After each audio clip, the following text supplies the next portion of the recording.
ভূমিকম্প আসার ব্যাপারে চারটা কথা নবী বলেছেন যে চারটা কাজ যখন তোমরা করবা এই দুনিয়াতে ভূমিকম্প হবে। একটা হচ্ছে যে যখন মাদকের সরাসরি হবে, মাদক কেউ কিনলে অথবা কেউ বিক্রি করলে, উভয়টা করলে, যেমন সুদ খাওয়ার গুনাহ, যে সুদ খায়, যে দেয়, যে সাক্ষী, যে ব্যক্তি লিখে, সবাই সমান অপরাধী। এই জন্য এই বিষয়টাও এমন যে দেখা গেছে যে মাদকের সরাসরি যখন কেউ ক্রয় বিক্রয় হয় এবং মদ্যপান হয় এবং সিগারেট যখন মানুষ আসক্ত হয়ে যায়, নেশায় যখন মানুষ আসক্ত হয়ে যায়, গাঁজায় যখন আসক্ত হয়ে যায়, তখন এই নেশায় আসক্ত হওয়ার কারণে, এই গাঁজায় এই মদে আসক্ত হওয়ার কারণে দুনিয়াতে ভূমিকম্প আসে। এক। দুই নম্বরে জেনা করার কারণে দুনিয়াতে ভূমিকম্প হয়। তিন নম্বরে নর্তকী নাচানাচির কারণে দুনিয়াতে ভূমিকম্প হয়। চার নম্বরে ভূমিকম্প হওয়ার 4 নাম্বার কারণ হচ্ছে ডিজে, কনসার্ট, এমন গান বাজনা যেগুলো অশ্লীল গান বাজনা আজকে আছে না নাই? অশ্লীল গান বাজনার অভাব নাই। আজকে দেখা যায় শুধু অশ্লীল গান বাজনা নয়, এই বাউল গান যারা গায়, এমন গান, এমন কথা বলে যেগুলো আল্লাহর সাথে ডাইরেক্ট সাংঘর্ষিক, যেরকম ঠিক বলছে। নামাজ রোজা নাকি তাদের লাগে না, মনের নামাজ বড় নামাজ। আবার গানের দলিল দেয়, কোন কিতাবে আছে গো লেখা হারাম বাজনা গান, দাউদ নবীর বাঁশির সুরে জুরায় পাখির প্রাণ। দাউদ নবীর বাঁশির সুরে পাখির প্রাণ জুড়াইছে। দাউদ নবী কি বাঁশি ফুয়াইতো নাকি জাবুর তেলাওয়াত করতো? আর তারা কয় যে কোন কিতাবে আছে গো লেখা হারাম বাজনা গান। সূরা লুকমান 6 নম্বর আয়াত, ওয়া মিনান নাসি মান ইয়াশতারি লাহওয়াল হাদিস লিয়ুদিল্লা আন সাবিলিল্লাহি বিগাইরি ইলম ওয়া ইয়াত্তাখিযুহা। 6 নম্বর আয়াতের মাধ্যমে আল্লাহ এই সমস্ত গান বাজনা হারাম করেছেন। এই আয়াতের লম্বা ব্যাখ্যা, এগুলো আজকে ওয়াজ করব না। যেই কথাগুলো এবার বলতে চাই, 5টা গুনাহ। কয়টা গুনাহ? 5টা গুনাহ যদি কেউ দুনিয়াতে করে, তার আখিরাতে তো শাস্তি হবেই। যদি সে ঠিক না হয়, তার নগদ শাস্তি দুনিয়াতে ডাইরেক্ট শাস্তি আল্লাহ দিয়ে দিবে। দুনিয়াতে সে নগদ সে শাস্তিগুলা পেয়ে যাবে। তাহলে এমন গুনাহ থেকে বাঁচার দরকার না? একটা হইলো যে এমন গুনাহ যে গুনার কারণে পরকালে শাস্তি হবে, আরেকটা হইলো পরকালে তো হবেই, দুনিয়াতেও বড় বড় শাস্তি আপনাদেরকে দিবেন। এমন 5টা গুনাহ আজকে আপনাদের সামনে বলবো, শুনতে রাজি আছেন? এই গুনাহগুলো আমরা শুনে এই গুনাহ থেকে আমরা বাঁচার জন্য চেষ্টা করব ইনশাআল্লাহ। ইবনে মাজাহ শরীফের riwayate আব্দুল্লাহ ইবনে ওমর রাদিয়াল্লাহু আনহু থেকে বর্ণিত, তিনি বলেন, আকবালা আলাইনা রাসূলুল্লাহ সাল্লাল্লাহু আলাইহি ওয়াসাল্লাম, রাসূলুল্লাহ সাল্লাল্লাহু আলাইহি সাল্লাম একদিন আমাদের কাছে আসলেন। ফাকাল, এবং আমাদের কাছে তিনি বললেন, ইয়া মাশারাল মুহাজিরিন, হে মুহাজিররা, খামসুন ইযা তুলিতুম বিহিন্না, 5টা গুনাহ আছে, যেই 5টি গুনাহ দুনিয়াতে করলে দুনিয়াতেই আল্লাহ রাব্বুল আলামিন সেই শাস্তি দিয়ে দিবেন, যাতে করে লাআল্লাহুম ইয়ারজিউন, তোমরা ফিরে আসতে পারো। একেবারে গজব দিয়ে দিলে তো ধ্বংস হয়েই যাবো, যখন ঠিক না বেঠে। এর মধ্যে 5টা শাস্তি যেগুলো দুনিয়াতে আল্লাহ দিবেন যাতে করে আমরা ফিরে যেতে পারি। আর এই 5টা গুনার ব্যাপারে নবীজি বলতে গিয়া বললেন, ওয়া আউযু বিল্লাহি আন তুদরিকুহুন্না, আমি তোমাদের জন্য দোয়া করি, মায়ের নবী, আমি রহমতের নবী, তোমাদের জন্য দোয়া করে যাই, আল্লাহ যেন তোমাদেরকে এই গুনাহ থেকে বাঁচায় দেয়। আমরা পড়ি আমিন। নবী দোয়া করছিল 1500 বছর পরে, আমরা আমিন পড়লাম যাতে করে আমাদের আমিনটা আল্লাহ কবুল করে। আবার পড়ে না আমিন। 1 নম্বরে আল্লাহর নবী, বিশ্ব নবী রাহমাতুল লিল আলামিন বলেন, ও দুনিয়ার মানুষেরা, অশ্লীলতা তোমরা যদি করো, বেপরদা যদি শুরু হয়ে যায়, জেনা যদি শুরু হয়ে যায়, নারীর বোরকা ছাড়া এমন কোন কাজ যে কাজের মাধ্যমে পুরুষ আকৃষ্ট হয়, অথবা পুরুষের এমন কোন কাজ যেগুলা অশ্লীলতা, যেগুলাকে বলা হয় জিনা, ব্যভিচার, অবৈধ রিলেশন, অবৈধ প্রেম, যা কিছুই আছে সব কিছু এটার ভিতরে শামিল। অশ্লীলতার ভিতরে যদি তোমরা থাকো তাহলে আল্লাহ বলছেন ইল্লা ফাশা ফীহিমুত তাউন, মহামারী দেখা দিবে। কি দেখা দিবে? মহামারী দেখা দিবে। এটা হলো একটা। আরেকটা হচ্ছে নতুন নতুন রোগ দেখা দিবে। নতুন নতুন কি দেখা দিবে? রোগ দেখা দিবে। আল্লাহ নবী বলেন এমন এমন রোগ যে রোগ তোমাদের বাপ দাদারাও কোনোদিন দেখে নাই। যেমন করোনা মহামারী যখন আসছিল, এগুলা কিন্তু আমরা আগে পাই নাই, ঠিক না বে ঠিক? ডেঙ্গু রোগটাও অনেক বেশি দিন হয়েছে এমন না, খুব অল্প সময় ধরেই বের হয়েছে। চিকনগুনিয়া, অনেক রোগ বের হয়েছে, যেই রোগগুলো আগে আমরা কোনোদিন শুনিও নাই। ডাক্তার অবাক হয়ে যায় যে এরকম রোগ আগে কখনো হয় নাই। এরকম রোগ তোমাদেরকে আমি আল্লাহ দিয়ে দিব। আল্লাহ নবীর মাধ্যমে নবী বলছেন যে আল্লাহ তোমাদেরকে এমন রোগ দিয়ে দিবেন যদি তোমরা অশ্লীলতা করো, বেহায়াপনা করো। পর্দা ছাড়া যখন নারী চলবে তখন এই দুনিয়ায় মহামারী শুরু হয়ে যাবে, রোগ বালা মুসিবত বিপদ আপদ শুরু হয়ে যাবে। কিসের কারণে? অশ্লীলতার কারণে। কিসের কারণে? অশ্লীলতার কারণে। 2 নম্বরে আল্লাহ নবী বিশ্ব নবী রাহমাতুল লিল আলামিন বলেন,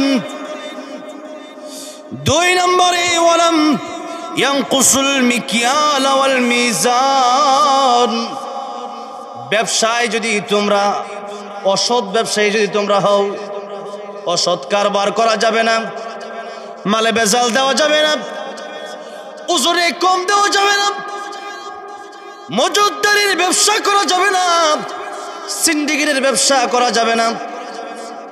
ভারতের দিকে একটু লক্ষ্য করে দেখেন, 5 আগস্টের পরে এই ভারত আমাদের বাংলাদেশের পেঁয়াজ দরকার ছিল, দেয় নাই তারা।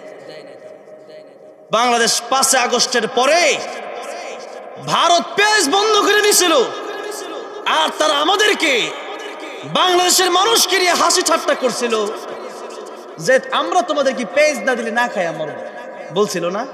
আচ্ছা বলেন তো, আমরা কি না খাই মরছি? রিজিকের মালিক কে? তারা আমাদেরকে পেঁয়াজ না দিয়ে কি করছে? লক্ষ লক্ষ টন পেঁয়াজ তারা মজুত করে তারা রাইখা দিছে তাদের বর্ডারে, তাদের গুদাম ঘরে। সেই পেঁয়াজ তারা ভাবছিল যে বাংলাদেশের মানুষ তাদেরকে না দিয়ে তার সময় দামে কিনবে, একসময় 20 টাকা, আবার এক সময় 200 টাকা 300 টাকা, এক এক সময় এক একটা করে। আজকে ইন্ডিয়ার দিকে লক্ষ্য করলে দেখা যায় 2 টাকা দিয়েও মানুষ পেঁয়াজ কিনে না। আপনারা খবরে নেটে সার্চ দিন, এগুলা পত্রপত্রিকা দেখেন। হ্যাঁ, 2 রুপি, ইন্ডিয়ার 2 রুপি দিয়েও মানুষ পেঁয়াজ দিচ্ছে না, কৃষকরা কাঁদতেছে। আর আমরাও বলতেছি যে আমাদের বাংলাদেশে আল্লাহ যে জমিন দিয়েছেন এটা রহমতের জমিন, বরকতের জমিন, এই জমিনে তোমাদের পেঁয়াজ লাগবে না, আর জীবনে লাগবে না ইনশাআল্লাহ। আমাদের বাংলাদেশের পেঁয়াজ কৃষকরা বলতেছে আরো মাসকে মাস আমাদের পেঁয়াজ আমরা খেয়ে শেষ করতে পারবো না, যদি করে আলহামদুলিল্লাহ। তাহলে ইন্ডিয়া তারা আমাদেরকে পেঁয়াজ দেয় নাই, আজকে 2 টাকা কইরাও মানুষ তাদের পেঁয়াজ কিনে না, ঠিক না বে ঠিক? ওই যে মজুতদারির ব্যবসা করছে এবং আমাদের বাংলাদেশের এই মুসলমানদেরকে নিয়ে হাসি ঠাট্টা মস্করা তারা করছে, আর বলছে আমরা পেঁয়াজ না দিলে তোমরা খাইবা কি? আজকে দেখা যায় যে আমরা আলহামদুলিল্লাহ ভালোই আছি, তোমরাই খারাপ আছো। তোমাদের পেঁয়াজ তোমাদের লোকেরাও এখন কিনে পেঁয়াজ পোষতেছি। তোমাদের দেশের অসংখ্য অগণিত মানুষের ক্ষতি হয়ে গেছে, লক্ষ লক্ষ টাকা তোমাদের লস, কোটি কোটি টাকা তোমাদের লস হয়ে গেছে। সেই জন্য ব্যবসা যদি কেউ মজুতদারির ব্যবসা করে, অসৎ ব্যবসা যদি করে, তাহলে 1 নাম্বার তার যে বিপদ, ওই বিপদের নাম হচ্ছে অভাব দেখা দিবে।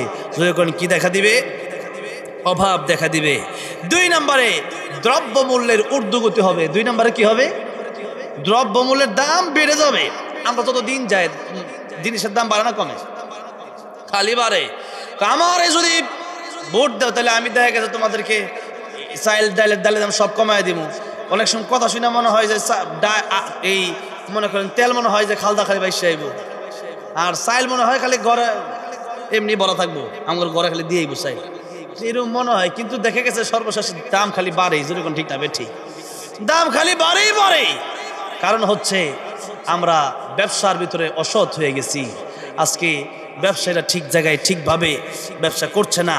3 নাম্বার যেই শাস্তি দেওয়া হবে সেটা হলো জালেম চাপায়া দেওয়া হবে। সেটা কি চাপায়া দেওয়া হবে? জালেম চাপায়া দেওয়া হবে। তাহলে অসৎ ব্যবসা করলে তার 3টা শাস্তি। 1 নম্বরে অভাব লেগে যাবে, 2 নম্বরে দ্রব্য মূল্যের ঊর্ধ্বগতি, জিনিসের দাম বেড়ে যাবে, 3 নম্বরে জালেম চাপায়া দিবে। এই পর্যন্ত যত দিন যায় শুধু দেখা যায় জালেম আর জালেম, ভালো মানুষ খুঁজে পাওয়া মুশকিল, যেরকম ঠিক না ঠিক। 3 নম্বরে আল্লাহর নবী বিশ্ব নবী রাহমাতুল লিল আলামিন বলেন, যাকাত যখন বন্ধ হয়ে যাবে তখন বৃষ্টিও বন্ধ হয়ে যাবে।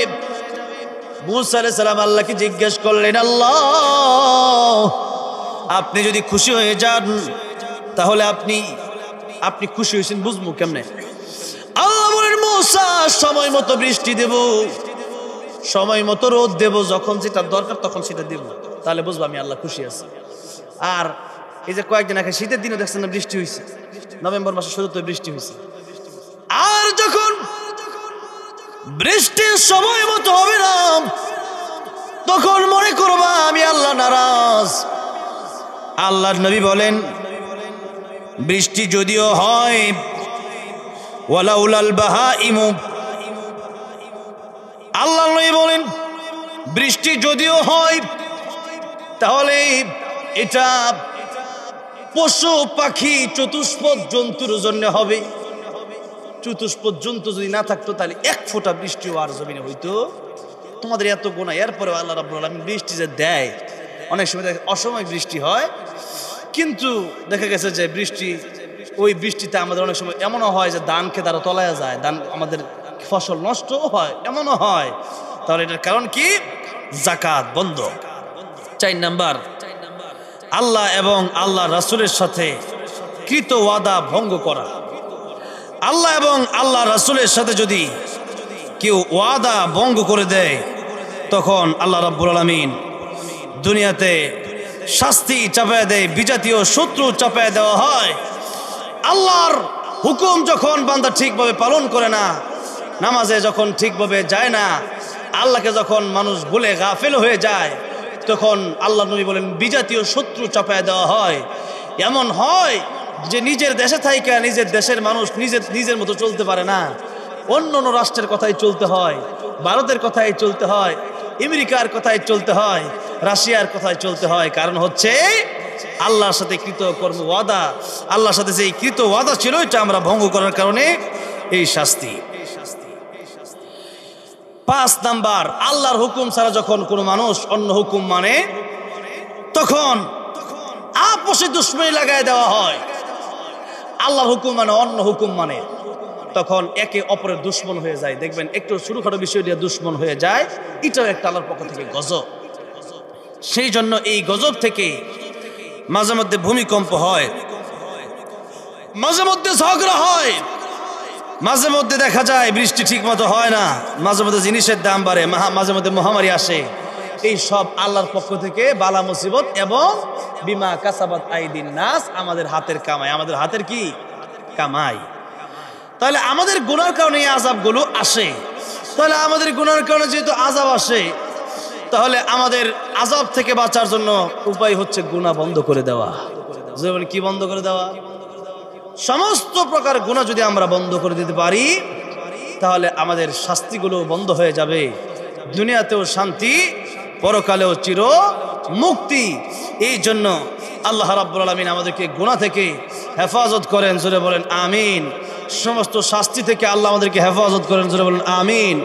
সমস্ত বালা মুসিবত থেকে আল্লাহ আমাদেরকে হেফাজত করে কাল কিয়ামতের ময়দান, যেই ময়দান আমাদের সামনে, আমরা মনে করি যে আমাদের অনেক দূর আখিরাত, কিন্তু আখিরাত কিন্তু অনেক দূরে না। এখন মরবো, এখনই আমার আখিরাত শুরু। নবী বলেন মান মাতা ফাকাদ কামাত কিয়ামাতুহু, মানুষ যখন মরবে তখন তার সাথে সাথে তার কিয়ামত শুরু হয়ে যায়। আরেক হাদিস আছে আল কবর রাউযাতুম মিন রিয়াজিল জান্নাহ হুফরাতুম মিন হুফারিন নার, কবর কারোর জন্য জান্নাতের বাগান, কারোর জন্য জাহান্নামের গর্ত। সেই জন্য এই জান্নাতের বাগান হয়তো আমার নেক আমলের কারণে জান্নাতের বাগান হবে, আর আমার গুনার কারণে কবরটা জাহান্নামের গর্ত হবে। আরেক হাদিসে নবী আল কাইসু মান দানা নাফসাহু আমিলা লিমা বাদাল মাউত, ও আমার উম্মতেরা, প্রকৃত জ্ঞানী তো ওই ব্যক্তি, চালাক তো ওই ব্যক্তি যে ব্যক্তি তার নিজেকে নিয়ে চিন্তা করে আর পরকালের জন্য সে ব্যক্তি আমল করে নেয়। আর আমলটা আরো 10 দিন 20 দিন 1 মাস পরে নয়, গুনাহ 1 মাস পরে ছাড়বো এমন নয়, বরং এখন থেকেই গুনাহ ছাড়া লাগবে, এখনই তওবা করা লাগবে, এখনই আল্লাহর পথে ফিরে আসা লাগবে। কারণ হচ্ছে আজকের এই চেয়ারে আমি বসছি, আমি এই চেয়ার থেকে উঠে বাড়িতে যেতে পারবো এমন কোনো গ্যারান্টি আমি দিতে পারবো না। তাই যেমন মনে করেন একজন ট্রেন রেলগাড়ি দিয়ে ঢাকা যাবে, তো ট্রেন স্টেশনে মনে করেন স্টেশন আছে কোন, একবারে যোধপুর না, এদিকে কাউরাই আছে, কাউরাই মনে করেন যে একজন আপনি গেছেন যে আপনি কমলাপুর যাবেন, এখন কিছু টাকা পয়সা নিয়ে একটা টিকিট কাটেন, টিকিট কাটার পরে হঠাৎ আপনার এক বন্ধুর সাথে দেখা হয়েছে, বন্ধুকে লয়টা ঘুরে গিয়া ট্রেন কখন আইব কেউ খবর নাই, ট্রেন কখন আইব মাস্টারের কেউ খবর নাই। এখন মাস্টার যে কইলো খবর নাই, এখন আমরা চিন্তা কবে আয় না, এই বন্ধু লোক একটু ঘুরাই, আধা কিলো 1 কিলো দূরে একটা দোকান, আপনার বন্ধুর বন্ধু কিলো একটু মিষ্টি মিষ্টি খাও, একটু ঝালমুড়ি খাও, যেই মাত্র খাওয়া শুরু করছেন আমরা ট্রেনের হর্ন শোনা যায়। এখন আপনি চিন্তা করলেন ট্রেন তো আয়া পড়ছে, এখন তো আমি যেতে পারতেছি না, এখন 2 ঘন্টা অপেক্ষা করলাম ট্রেনের জন্য, বন্ধুর কথায় এদিক সেদিক ঘুইরা এখন ট্রেনটা মিস করলাম, হতাশ হয়ে গেছেন। ঠিক তেমনি ভাবে মালাকুল মউত আজরাইলের গাড়ি যে কোনো সময় চলে আসতে পারে, এখনো আসতে পারে, কালকেও আসতে পারে, পরশু যে কোনো সময় আসতে পারে। ইদা জা আজালুহুম লা ইস্তাখিরুনা সাআতা ওয়া লা ইস্তাকদিমুন, 1 সেকেন্ড আগেও নয় পরেও নয়। তাই মৃত্যুর প্রস্তুতি আর অনেক লম্বা সময় পরে নয়, বরং এখন থেকেই মৃত্যুর প্রস্তুতি আমাদের নেওয়া লাগবে, কারণ এখনই মালাকুল মউত আসতে পারে। সেই জন্য যারা প্রস্তুতি এখন নিবে না, মালাকুল মউত আসতে পারে হতাশ হয়ে যাবে যে মালাকুল মউত চলে আসছে, এখন কি করি, হেলায় খেলায় ঘুরে ফিরে কাটাইছি, কিন্তু এখন তো মালাকুল মউত চলে আসছে, এখন কি করি। সেই জন্য মালাকুল মউত আজরাইল আসার আগে আগে আমাদের জীবনকে প্রস্তুত করতে হবে কবর জগতের জন্য, হাসরের জন্য। পর দুনিয়াতে ছোট ছোট বিপদ এটা শেষ হয়ে যাবে, পরকালীন বিপদে বিপদে পড়লে এটার শেষ হওয়ার নয়। সেই জন্য পরকালীন বিপদ থেকে বাঁচার জন্য আমাদের গুনাহ ছেড়ে দিতে হবে, তাওবার মাধ্যমে আমাদের আবার নেক কাজের দিকে ফিরতে হবে। আল্লাহ আমাদেরকে তাওবার মাধ্যমে নেক কাজ করার তৌফিক দান করেন।